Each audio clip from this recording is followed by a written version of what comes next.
کیا یہ بچپن سے نہیں سن رہے کہ سود کا کام کرنے والا ایسا جو اللہ سے جنگ کرتا ہے؟ مگر آج لالچ، اچھا لوگوں کو الگ الگ اسٹائل سے، یہ جو سودی ادارے ہیں، سودی جو کارپوریٹس ہیں یا جو بھی ادارے ہیں، وہ اٹریکٹ کیسے کرتے ہیں؟ پریشانی کس بات کی؟ گھر بنانا ہے، ہم آپ کو قرضہ دیں گے، موٹر سائیکل چاہیے، ہم آپ کو قرضہ دیں گے، اچھا گاڑی چاہیے، ہم آپ کو قرضہ، بچے کی شادی کیوں گھبرا رہے ہو، ہم آپ کو قرضہ دیں گے تو پھر سود بھی تو لے رہے ہیں۔ بندہ کہتا ہے ابھی تو کام پورا کر لو نا، ابھی تو ذرا تھوڑا عزت رہ جائے، ابھی بچی کی شادی کر لوں، ابھی اچھی گاڑی لے لوں، ابھی گھر بنا لوں، پھر تھوڑے تھوڑے کر کے دے دوں گا۔ ہم نے کئی لوگوں کو برباد ہوتے دیکھا ہے، بڑے بڑے امپائر، بڑی بڑی عمارتیں، بڑی بڑی فیکٹریاں ہم نے بکتے دیکھی ہیں۔ جو بزرگ بیٹھے پوچھو ان سے، پیچھے سے بات کیا نکلتی ہے کہ یہ سب کچھ سود پر قائم تھا، یہ سب کچھ حرام پر قائم تھا۔ ارے جب رب نے قرآن میں واضح اعلان کر دیا کہ اللہ سے جنگ ہے، تو مجھے بتاؤ نا، کوئی اللہ سے جنگ کر کے جیتے گا؟ بربادی ہونا ہے، تھوڑے عرصے عیش کر لے گا، پھر مار پڑنی ہے اسے۔ اور جتنے عرصے عیش بھی کیا تو وہ حرام پر کیا نا۔ اور آپ کو پتہ ہے یہ کس قدر حدیثوں میں سود کے بارے میں اس کی مذمت بیان ہوئی ہے۔ لیکن پہلے میں ایک اور بات بھی بیان کر دوں کہ ایک بات سمجھنی ہے، دو ایسے گناہ ہیں جن پر اعلان جنگ کیا ہے اللہ نے، ان دونوں گناہوں سے ہمیشہ بچنا۔ آپ خود بھی بچیں، اپنے بچوں کو بھی بچائیں، خاص تاکید کریں کبھی ان گناہوں کے قریب مت جانا۔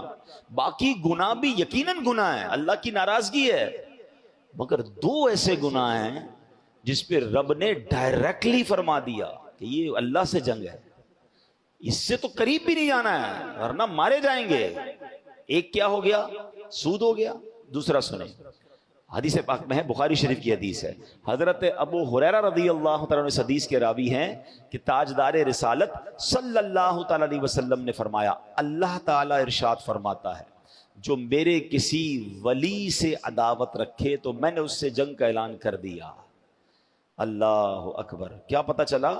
اللہ کے ولی سے دشمنی رکھنا، اللہ اس سے جنگ کا اعلان کرتا ہے، اور سود کا کام کرنے والے سے رب جنگ کا اعلان فرماتا ہے۔ اب یہ دو باتوں سے، اچھا سود سے بچنا تو واضح یوں ہے کہ اگر دل پکا ہے، ورنہ تو بندہ، اچھا آج کل کیا ہو گیا ہے کہ نئی پیکنگ میں شراب آ رہی ہے، مثال دے رہا ہوں، نئی پیکنگ میں سود آ رہا ہے، وہ کہتے نہیں جناب یہ سود نہیں ہے، یہ تو انٹرسٹ ہے، یہ تو پروفٹ ہے، یہ تو جناب آپ کو انسینٹیو دیا جا رہا ہے، یہ تو جناب آپ کا گفٹ ہے۔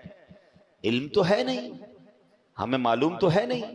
یاد رکھیے، جو قرض پر نفع ہوتا ہے، ٹھیک ہے، آسان لفظوں میں کہہ رہا ہوں، ویسے تو اس کی بڑی ڈیٹیل ہے، جو قرض دے کر نفع لیا جاتا ہے، مال کے اوپر نفع ہوتا ہے، وہ عموماً سود ہی ہوتا ہے۔ ہاں اس کی اگر کوئی جائز صورت ہے تو وہ علماء بتائیں گے نا، میں اور آپ تو مفتیان کرام نہیں اپنی طرف سے فیصلہ کر لیں، یار میرا دوست کاروبار کر رہا ہے، ایسا کرو 5 لاکھ روپے لے لو، مہینے کے 10,000 روپے دے دینا، چلو کبھی 11 دے دینا، جیسی مرضی کبھی 9 دے دینا، آپس میں کہتے میں نے فکس تو نہیں کیا نا، میں کبھی 10 لیتا ہوں، کبھی 9 لیتا ہوں، کبھی 11 لیتا ہوں۔